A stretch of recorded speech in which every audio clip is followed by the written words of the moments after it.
네, 1월에는 계속해서 다니엘서의 말씀을 생각하는데 오늘은 2장 1절부터 13절에 있는 말씀을 통해서 세상의 지혜가 벽에 부딪히는 날, 이렇게 제목을 정했습니다. 지난 시간에 하나님께서 다니엘과 그의 친구들에게 다른 소년들보다 지혜와 명철을 10배나 더했다는 말씀을 우리가 들었습니다. 다니엘과 세 친구들은 세계 여러 나라에서 온 많은 총명하고 뛰어난 소년들과 함께 왕의 모사가 되어서 2년쯤 되었을 때 그들이 가진 실력을 드러내야 될 그런 시간을 맞게 됩니다. 왕이 자신의 힘으로 해결할 수 없는 문제에 부딪혔고, 그래서 바벨론에서 국가의 녹을 먹는 모든 박수와 술객과 점쟁이와 갈대아의 술사들을 모두 불러들이게 됩니다. 그들은 오직 이런 순간만을 위해서 준비된 사람들이었기 때문에 그들이 가진 실력을 보여줄 시간을 맞게 된 것이죠. 왕의 넘치는 후원으로 그들은 3년간 훈련을 받는 내내 극진한 돌봄을 입었습니다. 왕의 진미와 포도주, 그리고 주거와 훈련에 관한 모든 것을 나라와 왕으로부터 제공받았고, 그 누구도 무시할 수 없는 위치를 내어준 것은 오직 이렇게 왕이 모르는 문제가 발생했을 때 어떻게 하면 하는지에 대한 해답을 얻기 위한 것이었습니다. 바로 그런 순간이 온 것이죠. 느부갓네살은 꿈을 꾼 것인지 환상을 본 것인지 정확하지 않지만 틀림없이 상서로운 것은 아닌 게 분명했습니다. 그래서 도대체 그 꿈인지 환상인지 정확하지 않은 그것이 무엇을 나타내는가 하는 것을 알고 싶었습니다. 왕이 자기가 꾼 꿈을 정확하게 알지 못했다고 하는 신학자들의 견해도 있지만, 만약 아무것도 기억나지 않는다면 그렇게 왕이 심각하게 그것을 알려고 했을 리는 없습니다. 왕은 그동안 나라가 많은 돈을 들여서 양육한 박수와 술개, 그리고 점쟁이와 갈대아 술사들을 모두 불러들이게 됩니다. 그리고 왕이 말했습니다. 내가 한 꿈을 꾸었는데 예사롭지 않은 꿈인 것만은 분명한데 무엇을 뜻하는지 잘 모르겠다. 그러니까 너희들이 내가 무슨 꿈을 꾸었으며 그래서 그 해석이 어떻게 되는지를 내게 말하라. 그래서 너희가 그것을 잘 알아맞히고 해석을 하게 되면 큰 상을 베풀겠지만, 만약 그렇지 못하다면 너희의 몸을 쪼갤 것이며 너희의 집을 거름더미가 되도록 하겠다, 이렇게 말한 것이었습니다. 박수와 술객들, 점쟁이들, 갈대아 술사들은 말했습니다. 왕이 꿈에 보신 것이 무엇인지를 우리에게 말씀해 주시면 그 해답이 무엇인지 알려주겠다고 하는 것입니다. 통상적으로 그렇게 하는 것이 맞죠. 일단 무슨 내용인지를 말해야 그것과 연관성을 유출해서 그럴듯한 대답을 내놓을 수 있기 때문입니다. 그런데 느부갓네살이 왜 그랬는지는 알 수 없지만 좀 더 진실에 도달하고 싶은 마음이 있었는지 정확하게 해석을 할 수 있는 사람이라면 자신이 무슨 꿈을 꾸었는지도 알아맞히는 것이 상식적이지 않겠는가, 이런 생각을 하게 된 거죠. 그래서 왕은 박수와 술객들이 제안하는 그 제안을 거부합니다. 무조건 내가 무슨 꿈을 꾸었는지 알아맞히라고 하는 것입니다. 공연히 알지도 못하면서 시간을 끌어서 상황이 바뀌는 시간까지 기다려보려고 하는 것이라면 그렇게는 못하겠다는 거죠. 이 왕의 생각이 그렇습니다. 갈대아인들이 나서서 왕의 요구가 부당한 것을 말합니다. 지금까지 그 누구도 그렇게 꿈을 알려주지 않고 그 꿈을 해석해내라고 한 왕이 없었다는 것입니다. 육체를 가지지 않은 신이라면 몰라도 인간이라면 이 일은 가능하지 않다는 것입니다. 왕은 분노했고 당장 저 지혜자라고 불리는 저들을 다 죽여버리라고 명령을 하게 됩니다. 느부갓네살에 의해서 길러진 모든 지혜자들이 죽을 순간을 기다려야 되는 그런 처지를 만나게 되었습니다. 다니엘이 느부갓네살 왕의 꿈을 해몽한 것이 주전 605년경입니다. 그러니까 지금부터 따지면 약 2630년 전이니까 상당히 고대죠. 그러나 그래도 그 왕 앞에 세워진 그 당시에 그 사람들은 학문적 식견이 결코 간단한 사람들은 결코 아닙니다. 그 시대에 그들은 백과사전 같은 사람들이었고 천문학이든지 군사학이든지 건축이든지 문학이든지 왕이 물어보면 그 어떤 것에든지 막힘이 없이 대답하도록 준비되어 있는 사람들이었습니다. 왕이 물어봤는데 잘 모르겠다거나 이렇게 대답할 수 없도록 한 명이 아니라 많은 사람들을 양성하는 것은 어떤 분야에 어떤 질문에든지 빈틈이 없도록 하기 위해서 그렇게 하는 것입니다. 설령 모르는 게 있다 할지라도 그 방면에 누가 최고인가 그 전문가들이기 때문에 추론을 하거나 추측할 수 없는 일이라고 하는 건 그들에게 없는 것이죠. 지금까지 그들은 왕 앞에서 그렇게 지내왔습니다. 그런데 지금까지 그들이 한 번도 맞닥뜨려 보지 못한 문제 앞에 그들이 서게 됩니다. 꿈을 이야기해주고 해몽하라고 하는 것이 아니라 자신의 꿈이 무엇인지를 알아맞추고 해몽을 하라는 것이었습니다. 느부갓네살 왕 밑에 모든 박수와 술객들, 점쟁이들 혹은 무슨 점성가들, 갈대아인의 술사들까지 그들이 가진 지혜와 지식이 벽에 부딪히게 된 것입니다. 왕의 명령이 서슬이 시퍼렇습니다. 만약 무슨 꿈인지 알아맞히지 못하고 그 해석을 하지 못할 경우에 모든 박수와 술객들, 점쟁이나 갈대아인의 술사들까지 다 그 몸을 쪼개고 그들의 집을 거름더미가 되게 하겠다고 했습니다. 전혀 예상할 수 없었던 엄청난 재앙이고 해결할 수 없는 비극 앞에 서게 된 것이죠. 세상에 가장 지혜로운 사람들인 것 같았지만 가장 깊은 절망에 맞닥뜨리게 된 것입니다. 느부갓네살 왕이 어느 날 갑자기 심술을 부리기 시작한 것은 아닙니다. 통상적이지 않을 수는 있지만 느부갓네살 왕의 생각이 맞는 생각이고 자기가 원하는 바를 정확하게 알 수 있는 길이 분명한 것이죠. 하지만 느부갓네살 왕에게 보인 꿈은 그냥 낮잠 자다가 꾼 개꿈이나 복권을 사놓고 꾸고 싶은 돼지꿈이 아니라 하나님이 어떤 일을 보이고 싶어하는 작정하고 그에게 보이신 꿈입니다. 다만 그 꿈이 무엇을 뜻하는지 알아내고 싶은 왕의 생각이 너무나도 명민하고 조직적인 거죠. 그래서 바벨론의 모든 박수와 술객들은 모두 헤어나올 수 없는 어떤 함정에 빠져들게 된 것입니다. 세상의 지혜가 벽에 부딪힌 날을 맞은 것입니다. 하나님이 다니엘에게 특별히 환상과 꿈을 알 수 있는 능력을 주신 것이 왜 필요한지에 대해서 잘 알려주는 말씀이기도 하죠. 세상의 명철과 지혜가 뛰어나다고 하면 그런 사람이 있다고 하면 그 사람은 일반 사람의 2배에서 3배 정도 가장 그렇게 머리가 지능이 뛰어난 사람이라고 생각하는 사람도 2배에서 맥시멈 3배 정도 되는데 하나님이 그 지혜와 명철을 다니엘과 그의 친구들에게 부어주실 때 일반 사람의 10배가 되게 하셨지만 그러나 꿈과 환상을 알게 하는 것은 또 다른 영역이었고 이것은 습득의 영역이 아니라 계시의 영역이고 머리가 얼마나 비상한가의 문제가 아니라 하나님이 그런 영적인 변별력을 그에게 허락하셨느냐 하는 것이 그것이 문제입니다. 사람들이 자신감을 갖게 되는 이유는 여러 가지입니다. 비교적 젊을 때는 대체적으로 모든 방면에 자신감이 있습니다. 네, 젊었을 때 보면 모든 것에 자신감이 있어요. 도대체 뭘 못한단 말이야. 뭐 이렇게 생각할 수 있죠. 그런가 하면 돈이 많은 것에 세상에 큰 자신감의 근거가 될 수 있습니다.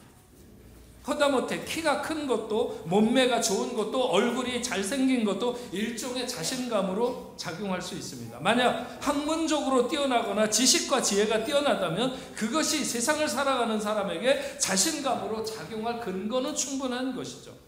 바벨론 제국의 왕의 모사가 되거나 박수나 술객이나 점성가나 술사로 있다는 것은 충분히 그 당대에 자신감을 갖기에 충분한 그런 환경이었습니다. 그렇지만 그들은 외통수에 걸렸습니다. 장기를 둘 때 상을 피하면 마에 의해 죽고, 마를 피하면 차에 의해 죽고, 차를 피하면 포에 의해서 죽고, 어떻게 해도 장이 죽을 수밖에 없는, 왕이 죽을 수밖에 없는 그런 것을 외통수에 걸렸다, 이렇게 얘기를 합니다. 바벨론의 술사들은 지금 외통수에 걸렸습니다. 자기들이 가진 지식을 총동원해서, 자기들이 가진 말의 현란한 기술을 총동원해서 뭔가 아는 척을 해보려고 해도 일단 왕이 꾼 꿈이 무엇인지를 알아야 그 다음에 진도를 나갈 수 있는데, 왕이 입을 열지 않는 한, 입을 열지 않기로 작정한 이상 그 누구도 그것을 알아낼 수는 없는 것입니다.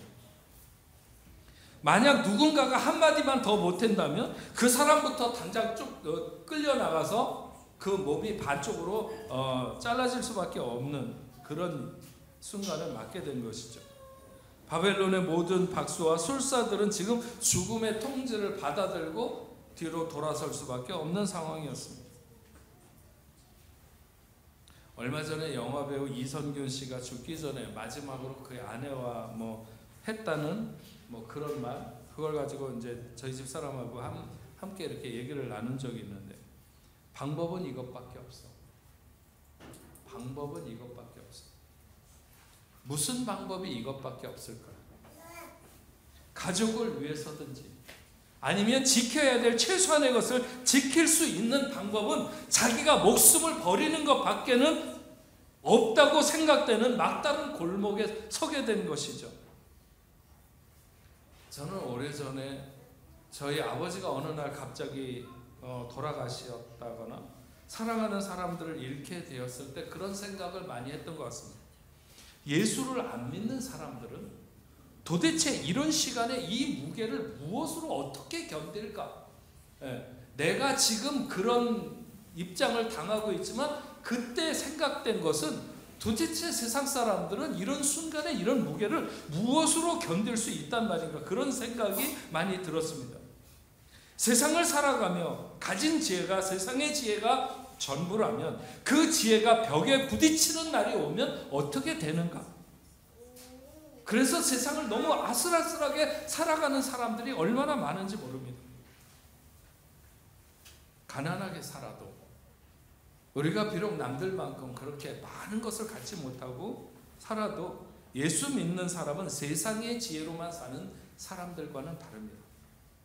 간혹 경제적으로 너무 어려워서 마치 막다른 골목에 들어선 사람처럼 그래서 극단적인 선택을 했다, 이렇게 하는 사람들도 물론 있습니다. 하지만 더 많은 사람들이 정말 그런 결단을 해야 할 만큼 경제적 파탄이 그들에게 생을 마감하는 그런 이유가 되는가? 아니요. 그들은 그들이 가진 세상의 지혜가 벽에 부딪히는 날, 더 이상 어디론가도 길이 없는, 마치 바벨론의 술사들처럼 그들은 많은 것을 가졌고 삶의 조건도 좋았고 그들의 힘으로 해결할 수 없는 것이 없는 것처럼 세상의 지혜 때문에 그들이 그렇게 잘 사는 것 같았지만 그들이 가진 세상의 지혜 때문에 죽을 수밖에 없는 그런 순간을 맞고 있는 것입니다. 그들 중에 단 한 명도 어떤 것으로 다른 희망을 품거나 다른 돌파구를 찾아낼 수 있는 사람은 없었습니다. 이제 그들은 모두 죽게 될 것이고 죽은 것이나 마찬가지입니다.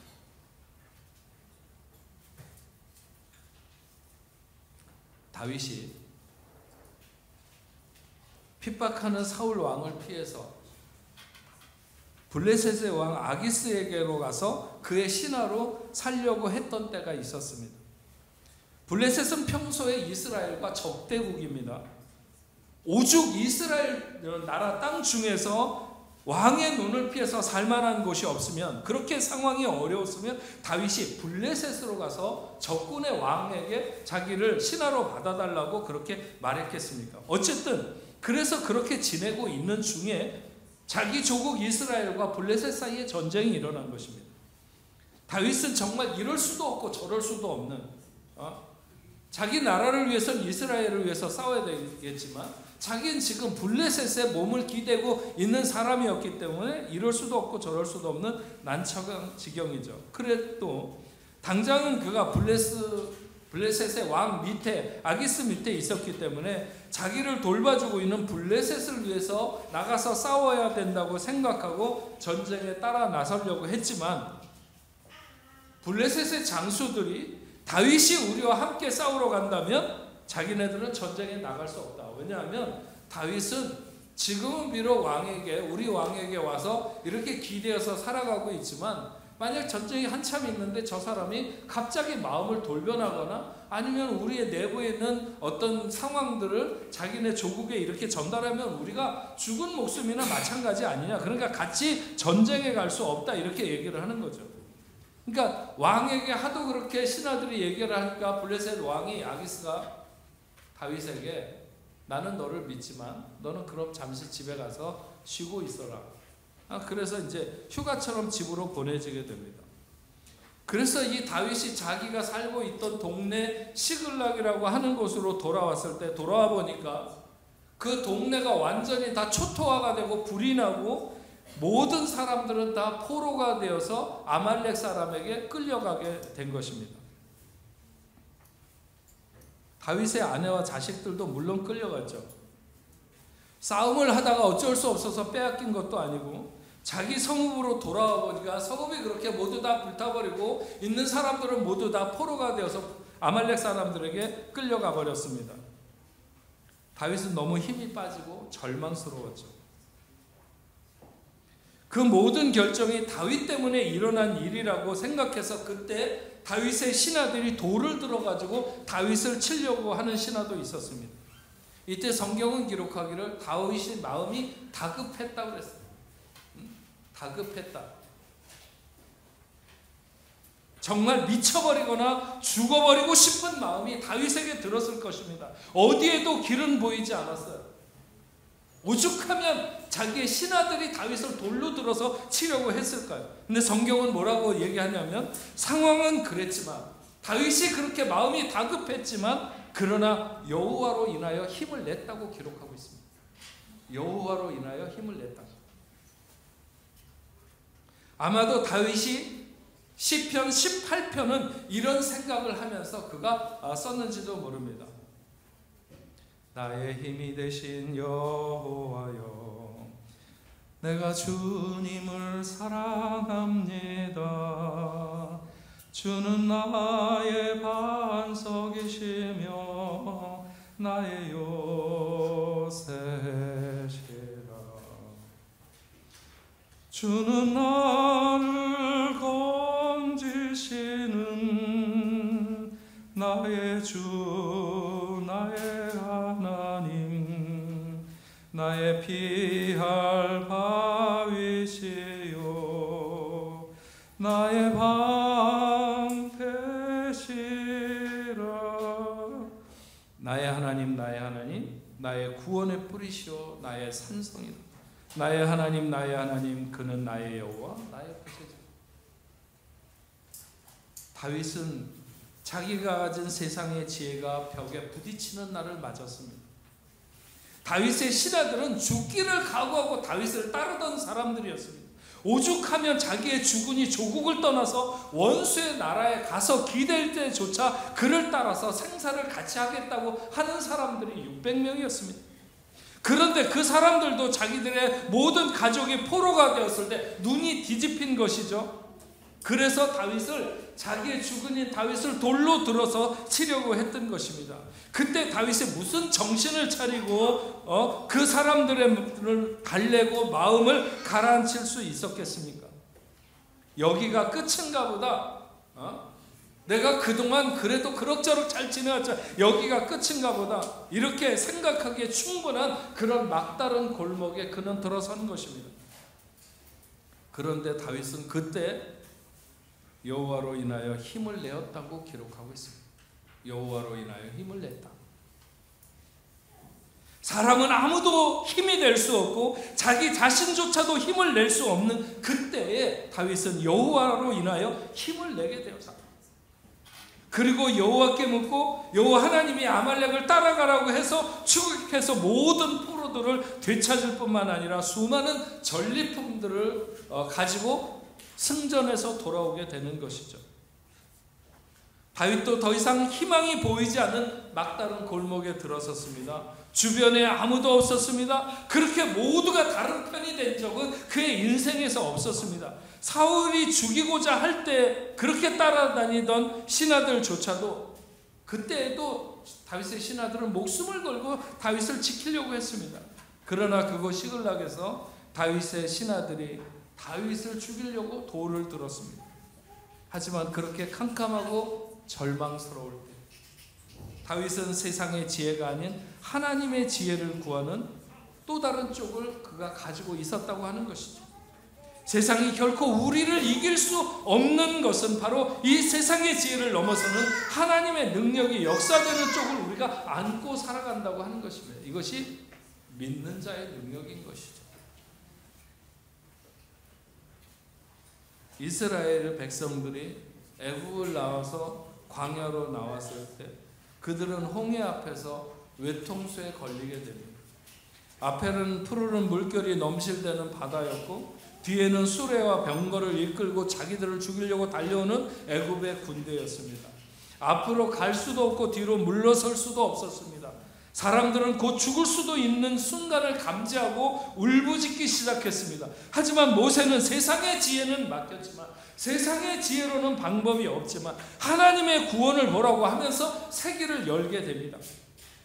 이스라엘 역사에 홍해를 건너는 사건만큼 그들에게 큰 자부심을 준 사건은 없습니다. 이것은 하나님만이 그들의 편이라고 하는 것을 언제든 그들에게 상기시켜주는 것이죠. 놀라운 것은 그렇게 세상의 지혜가 벽에 부딪히는 날, 세상은 절망하지만 세상 앞에 우리가 절망할 수밖에 없지만 하나님의 사람들은 오히려 그 순간에 하나님의 놀라운 역사를 경험하게 된다는 사실입니다. 다니엘에게 하나님이 왜 꿈과 환상을 알 수 있는 능력을 주셨는지가 밝혀지게 되는 것이죠. 그렇게 다윗에게 고통을 주었던 상황이 어떻게 엄청난 전쟁의 승리로 바뀌게 되는지를 우리는 알게 됩니다. 이스라엘 백성에게 그 절망의 날이 얼마나 놀라운 승리의 날로 변하게 되었는가 모르는 사람이 없죠.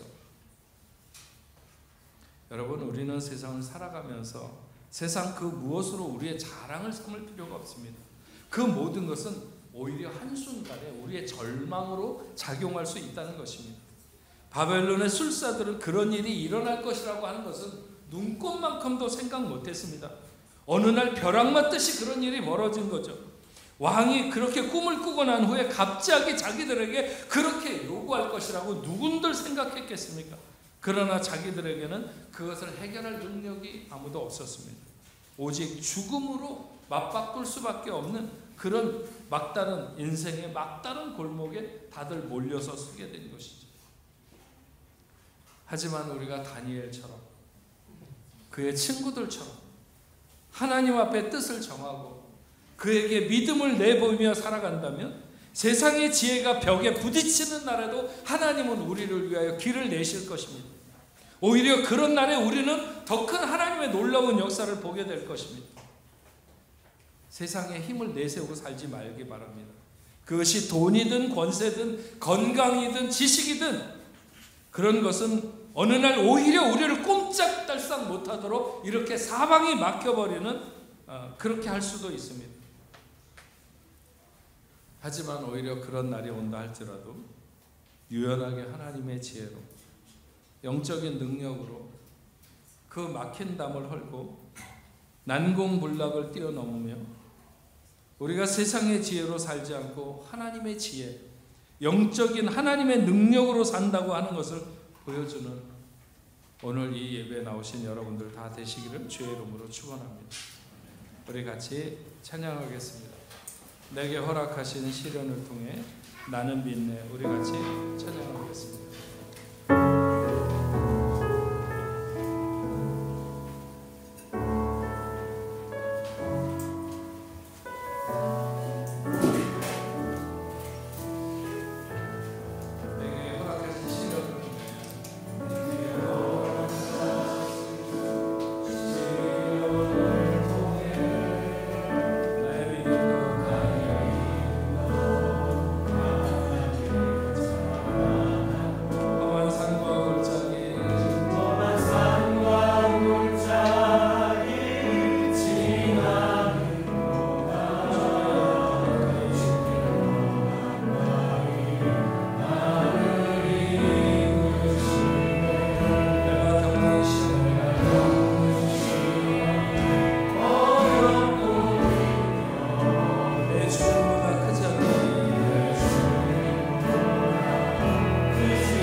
바벨론의 술사들과 박수, 그리고 나라의 녹을 먹는 모든 지혜자들, 그들은 앞에 거칠 것이 없는 그런 삶을 살아가는 사람들 같았습니다.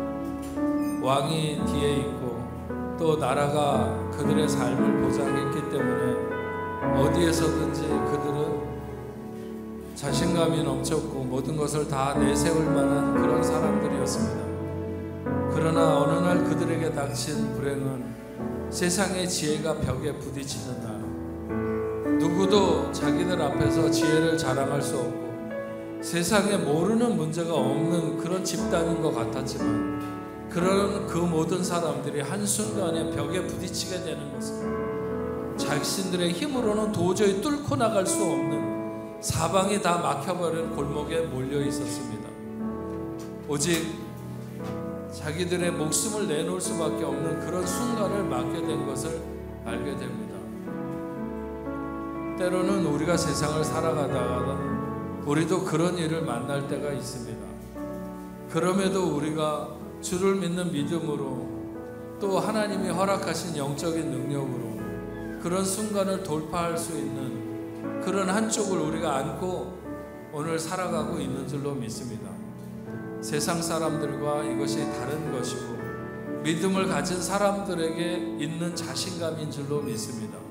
우리는 정말 세상은 해결할 수 없는, 마치 앞에는 홍해가 있고 뒤에는 애굽의 군대가 쫓아오는 것 같은, 앞으로도 갈 수 없고 뒤로 물러설 수도 없는 그런 순간에조차도 하나님은 이스라엘 백성들 앞에 바다를 가르셔서 그들로 하여금 건너가게 하시는 놀라운 길을 여시는 하나님인 것을 저희가 분명히 믿습니다. 우리의 삶에도 하나님의 이런 동행이, 하나님의 이런 역사가 있어서 오늘까지 지내왔고 앞으로 살아가는 우리의 삶의 여정에도 이런 하나님의 놀라운 역사가 있을 줄로 믿습니다. 하나님, 우리 뽕래포교의 모든 성도들, 우리는 결코 세상에 자랑하고 싶은 그것만을 가지고 살아가는 사람들이 아니라, 그렇게 남들 앞에 드러낼 것이 없어도 우리는 하나님을 믿는 그 믿음, 하나님이 우리에게 부으신 영적인 그 힘과 권능, 이런 것을 가지고 오늘을 살아가는 하나님의 자녀들이 다 될 수 있도록 주여 도와주시옵소서. 하나님, 오늘도 하나님 앞에 나오며 귀한 예물 구별하여 하나님 앞에 올려드립니다. 마음을 다한 정성의 예물이 되게 하시고, 하나님께서 우리가 걸어가는 삶의 여정에서 우리에게 베푸신 모든 삶의 환경, 우리의 직장 생활, 우리의 사업, 우리의 가정, 우리의 학업, 아버지 하나님 모든 것에 함께하여 주시옵시고, 아무리 시대가 어둡고 캄캄해도 사방이 벽으로 둘러싸인 것 같아도 하나님이 길을 여시면 그 어느 쪽으로든지 길이 열려지는 것을 체험하고 또 알고 살아가는 저희들 다 될 수 있도록 주님 도와주시옵소서. 하나님, 믿음의 자녀들이 흩어지는 삶의 현장에도 동행해 주시고, 혹시 저들이 질병으로 인하여 고통받고 있는 하나님의 자녀들이 있으면 하나님 그들을 치료하여 주시옵시고 깨끗하게 회복하여 주시옵소서. 우리와 함께 선교를 협력하고 있는 선교지의 모든 선교사님들, 그 사역지에도 하나님 함께하여 주시옵소서. 주님, 오늘 우리 뽕래포교회 새 가족으로 등록한 우리 당신의 사랑하는 귀한 자녀들 김도영, 니콜라, 차예은, 뱅상, 양채은, 이서정, 시몬, 이도영, 아버지 하나님 사랑하는 귀한 자녀들에게 은혜를 베풀어 주시고, 저들이 하나님을 사랑하고 또 하나님이 저들에게 큰 은혜를 베풀어 주셔서 하나님의 자녀로 살아가는데 부족함이 없도록 주님 도와주셨기만을 간절히 바라고 원합니다.